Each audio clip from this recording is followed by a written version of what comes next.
Jadi ada beberapa ayat-ayat itu Yesus, karena Yesus seorang rabi, dia mengutip kitab Yahudi Pirkei Avot. Saya nggak menyimpulkan dalam arti apa, tapi untuk memahami Christianity, karena Christianity born from Judaism. Hai, ini gua Daniel, tetangga kamu. Di sini gua akan ngobrol dengan tetangga gua tentang perjalanan hidup mereka dari kacamata spiritual di saat mereka mengalami situasi tidak pasti dan kekhawatiran, sampai bisa kembali bangkit menjadi orang yang lebih kuat dari sebelumnya. It's gonna be very exclusive and inspiring. Hey guys, ini adalah part keempat obrolan gue sama tetangga kita, Rabbi Yaakov Baruch. Dan setiap minggunya tetangga gue di sini selalu sharing semua cerita hidup yang bisa menginspirasi dan yang pastinya juga spiritual journey mereka. Nah, kalau misalnya kalian pengen dapetin terus konten-konten seperti ini, please klik subscribe. Karena menurut data yang ada, ternyata dari kalian yang lagi nonton, hanya 30% dari kalian yang subscribe. Berarti masih ada 70% yang belum subscribe. If you guys want to support us, support our movement untuk menebarkan toleransi dan yang pastinya juga mendengarkan hal-hal yang baik yang Tuhan lakukan di hidup seseorang, please klik subscribe. Thank you so much guys. Rabbi, nyokap Muslim, bokap Christian, lu milih Judaisme. Tapi lu sendiri tahu soal Christianity sama Muslim juga? Ya, I was raised in that's both religion, ya kan? Iya. Of course lah pasti. Waktu kecil sebelum SMA, lu memeluk agama Kristen atau Islam? Kalau dibilang memeluk salah satu agama, honestly hampir enggak ya. Oke. Karena suka ya ikut dua-dua gitu. Kalau Natalan ikut sama keluarga, di rumah. Ngumpul-ngumpul, lebaran juga ngumpul-ngumpul sama keluarga. I still do it until now. Kalau lebaran sama tante-tante saya ke rumah atau om saya gitu loh dari keluarga. Karena ibu saya udah meninggal. I still do it until now and I feel like I'm a part of them. Gak ada yang memisahkan sama sekali. Wow. Gitu. Wow. Jadi sekarang ini ketika orang-orang pada berdebat, berargumentasi soal surga itu milik siapa misalnya kayak gitu ya, with the Christianity and the Islam. Tapi tadi lu sempat bilang kalau misalnya di Judaisme surga milik semua kayak gitu. It's an interesting concept sih. Memang I understand ya kalau ada orang yang dibesarkan di satu agama gitu, agama A, lalu ada yang di agama B, kemudian merasa yang paling benar dan paling lain. Cuma sebagai what you said ya, kalau sebagai Judaism kan kadang kita bercanda kakak yang tertua kan.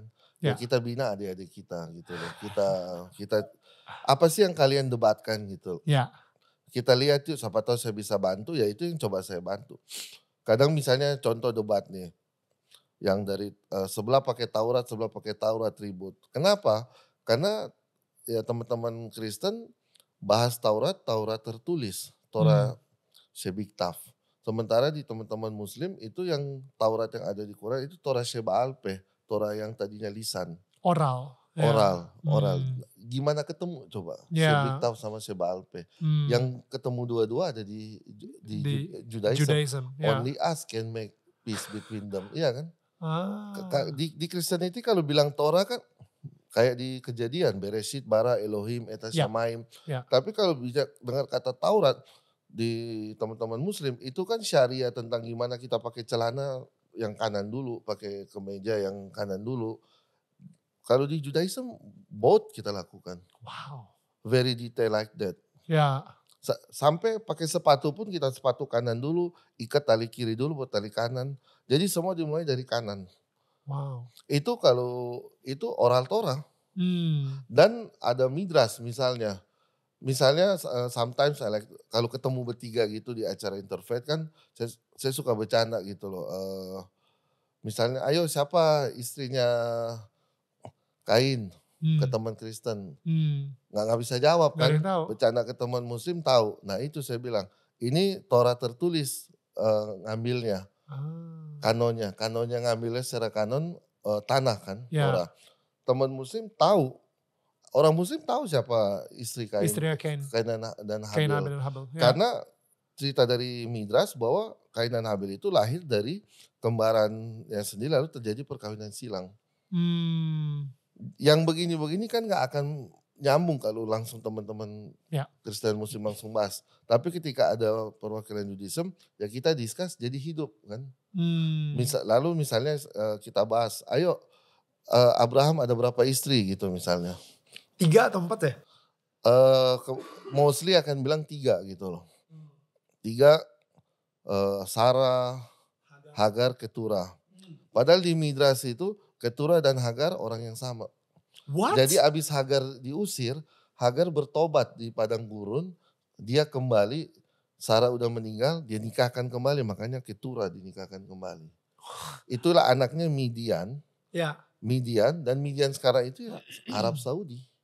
Orang kan gak terima kalau Arab itu dibawa Hagar, karena orang bilang Hagar ini perempuan Mesir. Padahal dia sendiri yang memang akhirnya kemudian memperanakan suku Midian. Midian secara letak ya ada di Arab.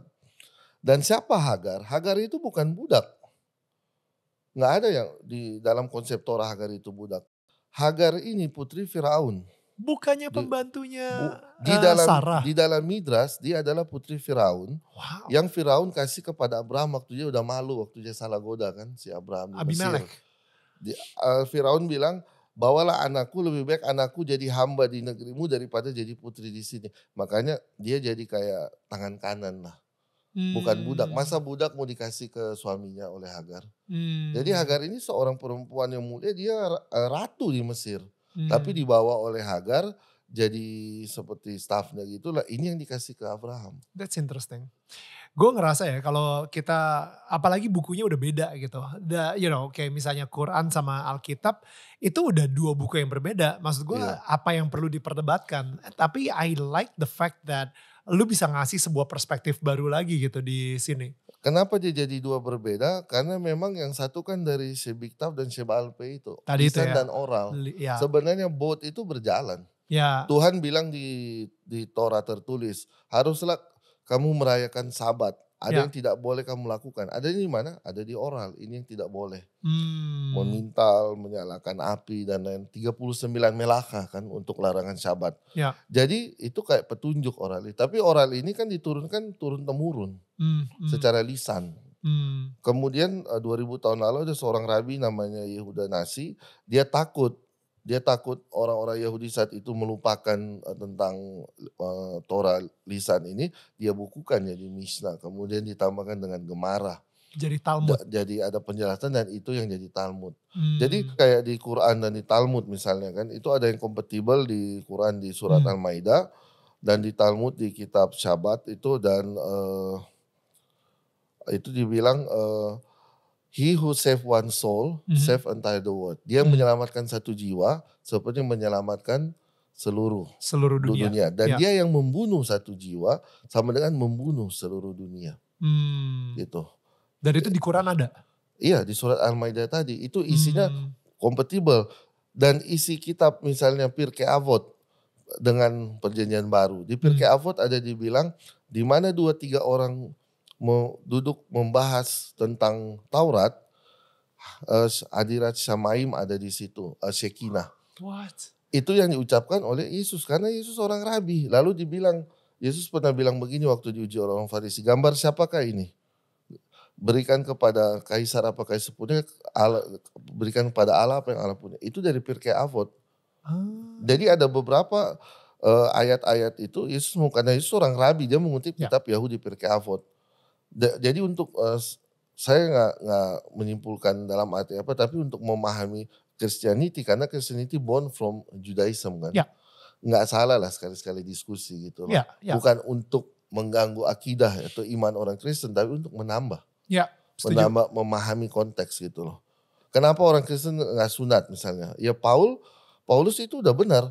Paulus bersikap bahwa orang Kristen non-Yahudi gak perlu disunat. Tapi Timotius, kenapa dia menyunat Timotius? Karena Timotius papanya orang Yunani tapi ibunya orang Yahudi. Selama dia Yahudi, dia turun-temurun dia tetap dilakukan. Dan murid-murid sebagai orang Yahudi itu tahu bahwa ini ajaran Yahudi juga, bahwa Torah tidak boleh diaplikasikan ke bangsa lain. Kenapa orang Kristen makan babi? Karena memang orang Kristen tidak dilarang dalam kitab Imamat. Dalam kitab Imamat 11, Wedaber Adonai el Moshe le'amor daber el Beni Israel. Tapi bukan berarti orang gak boleh ikut. Kan ada macam-macam diet. Ada diet ada istilahnya diet apa ya kalau Keto keto misalnya. misalnya. Ini diet namanya kosher, tinggal ikut. Pasti ada manfaatnya juga. Ya. Tapi you doing for your life, karena as a Christianity, your center kan ada di Jesus bukan di Torah. Beda dengan orang Yahudi, So kita doing this for God according to the Torah gitu loh. But for my Christian friend, I always said, you keep it your faith. Jangan coba-coba masuk, nanti bisa krisis. Berantakan. Ya, Iya, krisis akan identitas. krisis identitas gitu loh.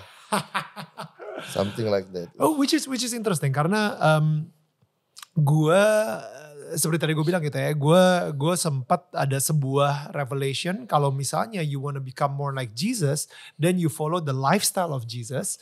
Makanya pas lagi Passover, gue nyobain tuh, gue, istri gue sama ada teman kita dari Sydney gitu, dan kita sempet download bukunya dari shabbat.org.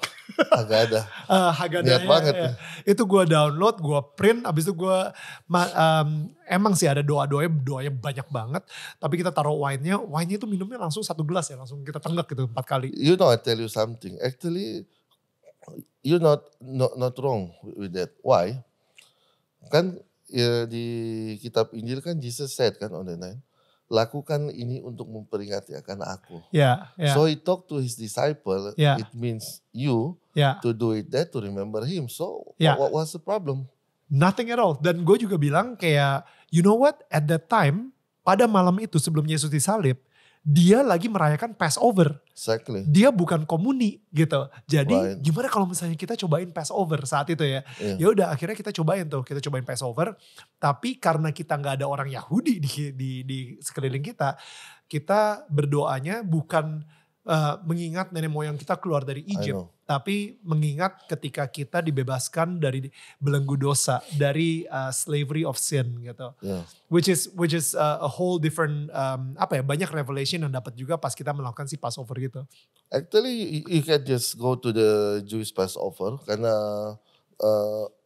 di Indonesia susah bro. Dari tradition kita always undang orang kok kalau datang mau ikut. Ke Manado? Iya kalau depends, kalau saya bikin di Manado atau Jakarta berapa kali saya bikin di Jakarta bisa di some people apartment. Sekarang udah kenal nih. Right. I also have a Christian friends who even asked me to buy 5 mezuzah when I was in Berlin. Susah banget. Susah. Dia sampai pesen 5. I said but the price is about berapa ratus juta? Yeah, I mean like I forgot like 60 or 70 euros, 60 or 70. Oh wait, mezuzah itu roti. Enggak, mezuzah that you put ini yang di tiang mezuzah pintu, itu yang di tiang pintu rumah. Di tiap pintu rumah itu selalu ditaruh mezuzah ya. When you enter a house, you said shalom to that house. Okay. Kan harus sampaikan salam kan. Ya. You put that, you blessing karena itu tanda memang. Nah tapi ya selama dia pesen, I buy. I mean for me, as long she has faith on that, you know. Yeah. So for me, it's we cannot own God or cannot own heaven, something like that. It's belong to everyone, you know. Speaking of Passover, kalian menyiapkan 4 cawan ya. Jadi 4 cawan dan itu adalah simbol dari dari Israel becoming a nation. Kayak gitu ya. For the first time Israel is nation, Jewish is a nation on the time. Betul. Or Israel is ketika Musa membebaskan bangsa Israel dari Mesir dan habis itu jadi ada 4 cawan wine.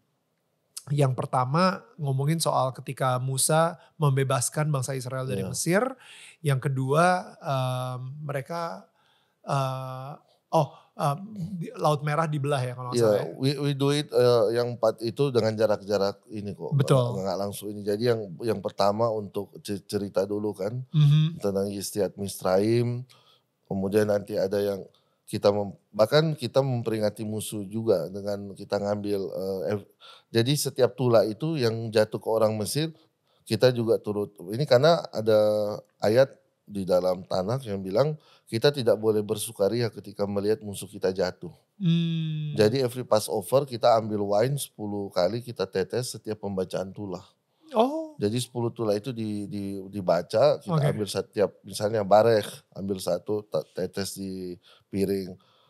Semua dibaca sampai Sefadea terakhir 10 baru kita lanjut lagi. Jadi Mmm, tradisi Yahudi nggak boleh menertawakan atau berbahagia di atas penderitaan musuh musuh, sekalipun. ya, Apalagi orang, apalagi teman gitu. that's good.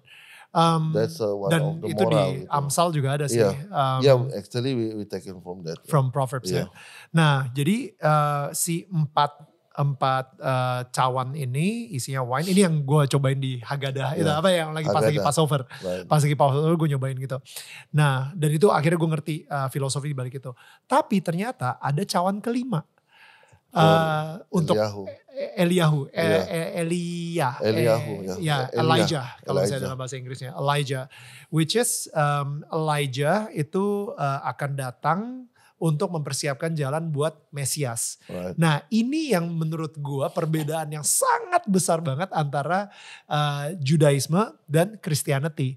Karena kalau misalnya di Judaisme Mesias belum datang gitu. Tapi kalau misalnya di Kristen Yesus bilang bahwa Yohanes Pembaptis itu seperti Elijah gitu, dan dan akhirnya Yesus sendiri adalah sang Mesias gitu, yang sudah di foretell lah, dinubuatkan dari semua prophet-prophet yang ada di Perjanjian Lama. Jewish people believe will be there is satu Messiah. Jangan melakukan perintah-perintah ini dengan berharap kita akan dapat ganjaran di surga. Semua agama-agama akan dihapus dan dia akan membawa semua bangsa menyembah satu Tuhan.